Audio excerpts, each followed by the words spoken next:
Neil Atkinson in the Angus on Victoria Street. This is Dale Street. Dale Street, yeah. My God, it's the wrong one. Sorry about that, Shaun. No It's on Dale Street, and it is the Angus, and I've got with me Damien, Kavanagh, I've got Shaun O'Donnell, and I've got Cam Rimmer to talk about, well, a game that's now of higher profile than it would have been before, and other matters as well that come out of that. I'll start with you, Cam, on that really. We've all got a bit of a funny relationship with pre-season. Certainly those of us who are lucky enough to go all the time, and I think this is an important thing to remember, that there's a number of people who may well have just got a ticket for Preston because they could get one, they live in the area, they want to see Liverpool, they want to see the Reds, who've now ended up going to be there to bear witness in a way to Liverpool's first game without Diogo Jota since the tragedy. And I think everyone's just got to be very, very respectful of one another, and it's another one of those complicated situations where it's going to be an odd day on Sunday for everyone. Yeah, not really sure how it's going to pan out, because not like this has ever happened, and hopefully never will. But you were just saying then about what's the team going to be, what's the atmosphere going to be, and it's just, you just don't know. I'm personally not going myself. Like you were saying then, the ones who luckily get to go during the season normally see this like a bit of a breather. Yeah. During the pre-season, that the ones who don't normally get to go to an away game go. And it'll be good. And still, don't get me wrong, whatever, what happens, there's still going to be a lot of kids going to their first away game or first time seeing the Reds, and you can't take that away from it. Yeah. But I just don't, personally, I'm not going to watch it myself because I'm just not ready for it. I think a lot of kids, Damien, is a part of this. That's in my head as well with this one on Sunday, because those tickets will have been bought in a way in good faith around that. Yeah. Same thing's going to happen with Bilbao, which will be the first home game Liverpool play since what's happened to Diogo Jota. That's a few weeks off, but the same thing will apply then as well. And I think that there's an onus really on everyone who's not directly connected to the team to bear that in mind. Whatever your views are on the game and the way in which it's going to go, and whatever Liverpool do, there are going to be a ton of young people for whom this is a rare opportunity to see Liverpool, who want to be able to enjoy it somehow. Yeah. I mean, so I'm not going. I'm fortunate enough to go as much as I like. And you think about all the excitement for all those youngsters who are going to be there, the chance to go watch the heroes and the superstars. And then Prestonians who probably don't get to see Mo Salah very often, do we? And they're coming here and all that. And that's the joy of football against this tragic backdrop. The game does need to go ahead. Liverpool have got a pre-season to negotiate. This is part of it. They've got a transfer window to sort out. They need to do business. And they've got a league championship to defend. And as we go on, and even sitting here now doesn't feel comfortable. You can't get away with him. Me usually, can you? I know that, but he'd say, thinking about it, even talking about it, but I just go back.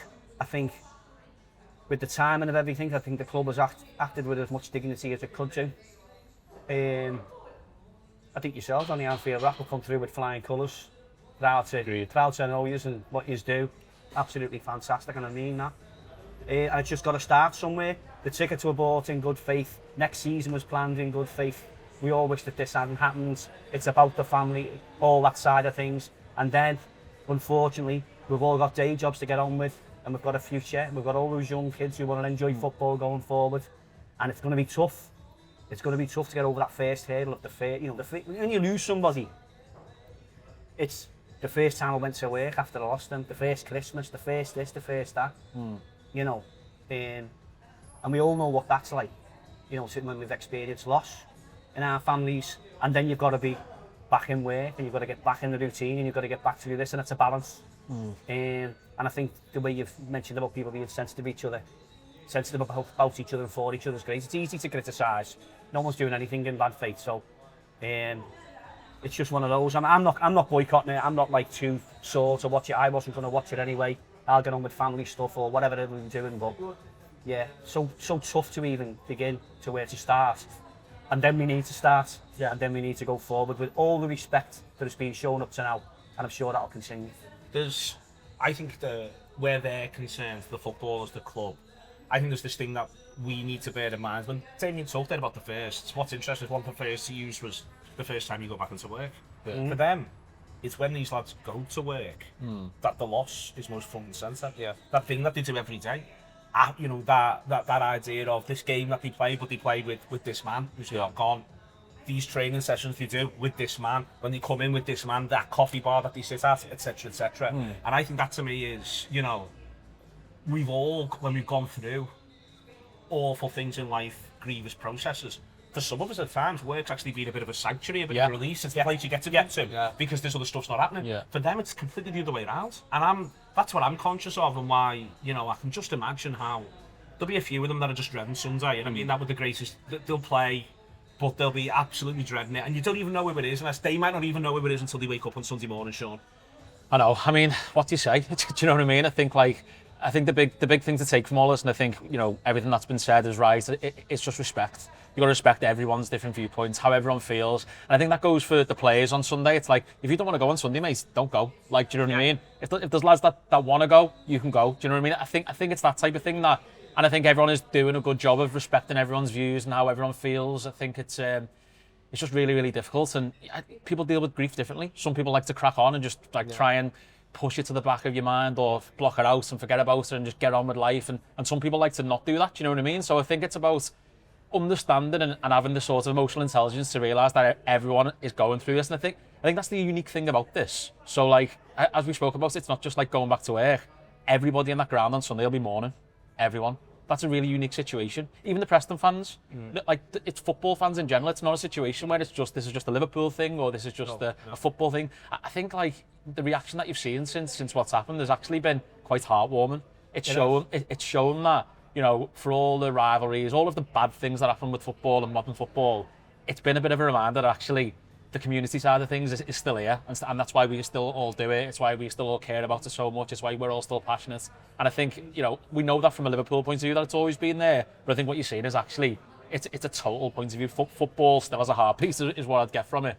But I'm going with you on Sunday, so I'm looking forward to that. I'm looking forward to seeing people. But I'm not looking forward to the spectacle of what it will be in terms of the Jota thing. I think that's the thing. There'll be some people, Cam, who aren't lucky enough to be able to, you know, meet up, talk about it.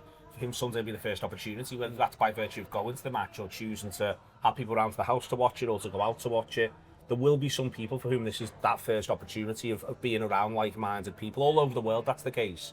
And again, from that point of view, the game could be good, could be of use, but it will obviously make the whole thing even more emotional. Yeah, I mean, you know, if it helps, like, there could be one person who hasn't seen anyone from the match. If it helps even just that one person, you know, you can get something out of it at least. Yeah.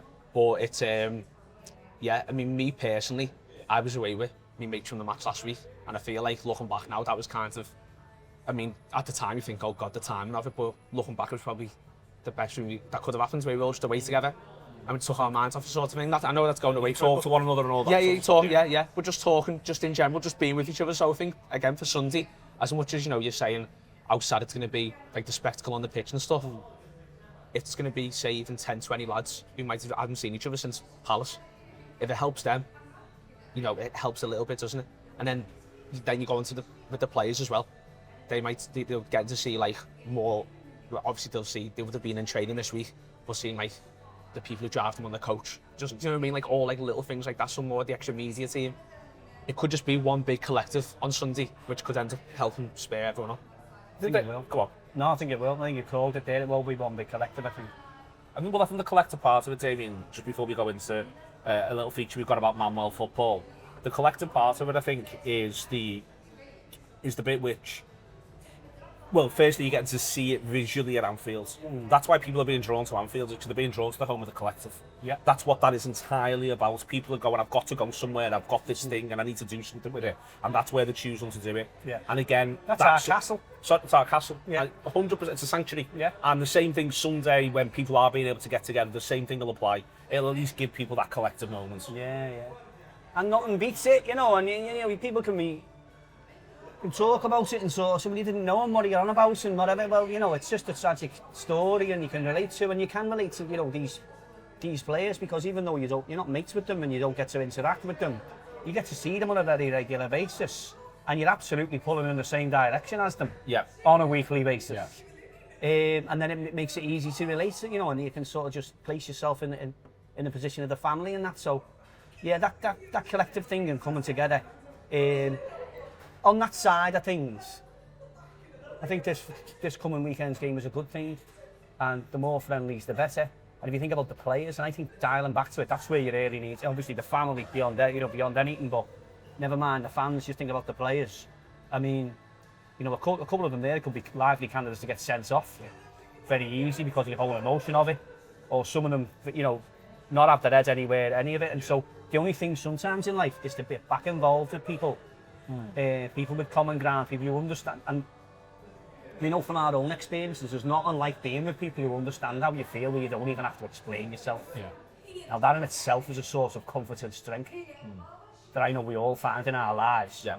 And so that's what you've got about the collective coming in together. And so this is a stepping stone towards that.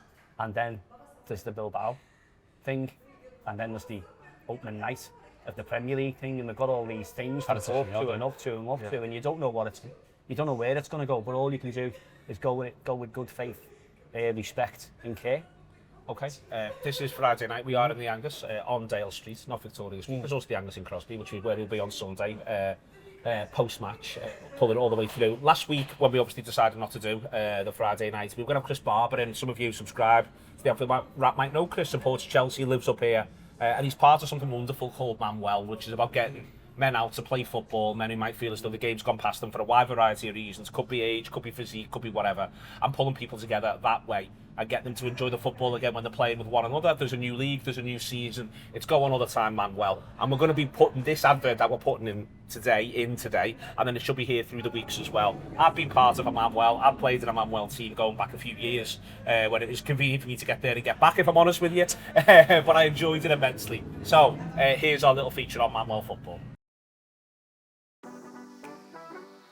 Starting in 2017, Manwell is a charity and a community for men to focus on their health and well-being.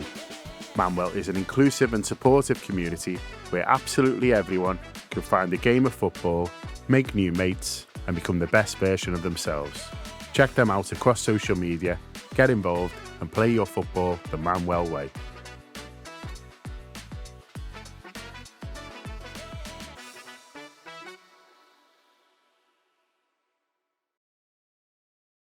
So the next part of this, and thank you very much for that, the next part of this is, I think, also to remember the impact this will have on everyone who's around the club, or around the team, more accurately, the people who work at the club. Yeah. Because they're the people here, I think, who, the players will always get the focus. They've always got the focus. There's a lot of people who anyway do something which is behind the scenes, which is unsung at Liverpool.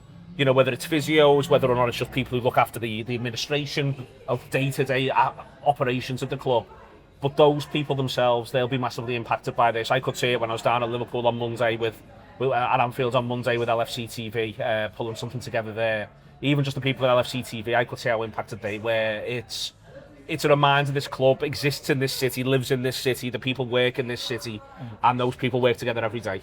100%. I mean, it's not just the players, is it? And that's the big thing about Liverpool, and I think Liverpool's always called out about being unique, but having spent time with the people that work at Liverpool, I can safely say it is a bit unique. I know some of the lads who did the social media and the digital side of things, and they've got relationships with the players. They've got really good relationships with the players. Yeah. Some of the cameramen, had better relationships with Klopp than some of the players did. Do you know what I mean? So I think that the shock of it all, and I think that the deep impact it's had on all of us, it will be hitting them just hit, the players is what I'd say. And I think it's not just about sort of what, again, it's hard to even put into words, like the shock of what happened, but it is like losing a colleague for them. That's exactly what it's like, more than just losing a player that they aspire to, like a fan, like we do. I think it becomes when you've been in a workplace where something pretty tragic has happened, or when it's resonated through camp, it's important that everyone gets the releases, gets the breaks. But it is a hothouse. That's part of doing a football club. Some of them will be going off on tour. I've been on the tours. The tours are a hothouse. There's a lot going on. It's all pulling together. I think there's just going to need to be this awareness from us. I think that everyone just needs to get a bit of a break for a while, one way or another. Things might not be perfect in a couple of different ways. I want to come back to the idea with Damien in a second of how you defend that league title in these circumstances. But I do think there is a little thing here where the people who run the club, they're going to be finding days hard at the minute. They just are. That's the reality of it. You've seen it with Billy Hogan this week. Yeah. Oh, yeah, of course. I mean, we're grieving as fans, but like you said, you feel like you know these players, but you just go and watch them. These are on a personal level.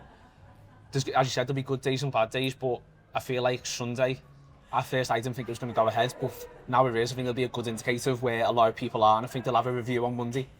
After that, to be like, right, who's ready to carry on for a bit, who needs a break and that. And it could be a blessing in disguise in a way of having a game this early on. To show where they all are and stuff, do you know what I mean? Yeah, I think the hard part for this, Damien, and it is almost it's the hard part to say, so I'm quite happy to be the person who says it. I want Liverpool to win. I want them to win on Sunday, don't get me wrong, but Sunday's part of the process. But I'm quite invested in the win against Crystal Palace in the Community Shield. I'm very invested in the win against Bournemouth, and I'm not going to be shy about that, because this is what we're in it for. You said before about sharing those massive moments, that's what we're in it for. I'm fully respectful of, a lot of people are going to find this hard. Could not agree with that more. But rebuilding now out the back of this, that is what the challenge is for them, and I want to support them in that challenge 100%. But it's a challenge that we're all going to do together, and that process starts on Sunday to lead all the way into that game against Bournemouth, that game against Newcastle, that game against Arsenal, because we want this club to defend this title. 100% for all of us. And then, there'll be the notion that they'll want to, let's honour Diogo's memory, let's win it, let's get out there, let's show style, let's do this. For Robertson, who seems to have been particularly close to him, I'm going to take me mate with me and all that. And certainly a lot of people can relate about that sort of thing, about, I'm going to do this in my life in the memory of my mates. And I was proud to have them, I was blessed to have the best of them, and all those things, and that the inspiring bit. And they've got to go through some choppy waters, and so the players have got to go through it, and so a much lesser extent the fans have got to go through it, and you've got to do all that. But then, and so I want Liverpool to win the Charity Shield, and I want them to go on and win the league, season after season. And the process starts here, doesn't it? And then part of that, there'll be a bit of protection of it, because Liverpool have already made all those plans that legislate for everything apart from what's just happened. Yeah. So all the recruitment strategy and the fitness and all that, that's all taken care of, already booked in, already scheduled in, and all you've got to do is turn up and give it your best. And so as long as everyone's supporting each other around it, that kind of thing will look after itself a little bit. There might be a few more ups and downs, or players who don't want to put a pair of boots on Sunday, who normally would have been told, no, you are doing, and now they're not. And other players who are going to, I want to be first out that tunnel on Sunday, where it's like, whatever. But I think that will kind of just go through the natural healing process, as long as everyone keeps looking out for each other. All clubs and all communities will look out for each other, and there's so many examples of all that across football and all these different things. And Liverpool's no different, and Liverpool is unique. And I think, we are an emotional club. You do see us crying in the streets if we win or if we lose, and that's that sort of club. And so, that's double-edged, but it will take the collective to come back. And Liverpool should strive to win the Community Shield, and they should strive to win the Bournemouth game, and strive to win the league, and go on in the way that we always have. The last thing on it, the manager, not mentioned so far on this, becomes really, really important. I think we saw last season the nature of him, and we saw not the nature of him change, but we saw the parts of the nature of him that he exposed to us change. By the end of the season, it's crystal clear that he is very much an emotional man. But at the start of the season, you got the impression he was trying to, I don't want to say take the emotion out, because that makes it seem like he's cold. What he was trying to do, I think, was take the sting out of when the emotion stings. Now, that's going to be a difficult thing to do in this moment, but it's worth saying that from the minute he gets in last season, he manages this group of young men brilliantly. Yeah. I see no reason not to presume he's not capable of doing the same thing again now, in terms of looking after them more than anything else. I felt last season like he had a very much an arm around, look after you sort of stance. I think he's going to need that now. 100%. I mean, I struggle to think of a word that he's put wrong since he's been here. Like, in everything that he said, he's been spot on. I think he was obviously coming under the shadow of Klopp a little bit when he came in last year, so you could tell he was a bit like, I'm not going to get right in front of it, I'm just going to sort of build my way in, but obviously behind the scenes he was very much with them. I think what you've seen in the last few weeks is actually a proper statesman. Like, yes, a statement that's come out, going with the flowers, going to the funeral, all the things that you expect to happen anyway. But I think when you see it, and in the way that he's done it, you just respect him even more, and you have every faith, as you've just said there, that what he'll be saying to them players, what he'll be saying to the people at the club, not just the players, will be the right thing to say. I struggle to find the word that he's put wrong, and I'm just glad he's our manager, to be honest. Yeah. Do you know what I mean? I think that, like, you know, I can't say anything more harder than that. I think obviously Klopp was what he was, but this guy at the moment, I wouldn't want anyone else in the world, and I'm genuinely glad that he's our manager. So hopefully he will do what you just said he will. Okay, thank you very much indeed to Shaun, to Damien and to Cal. It's been our Friday night. We'll be back with post-match pints and audio stuff on Sunday. The Anfield Wrap back on Monday, and as close as we can all get to whatever passes for normal service in the context that we find ourselves. Thank you very much indeed.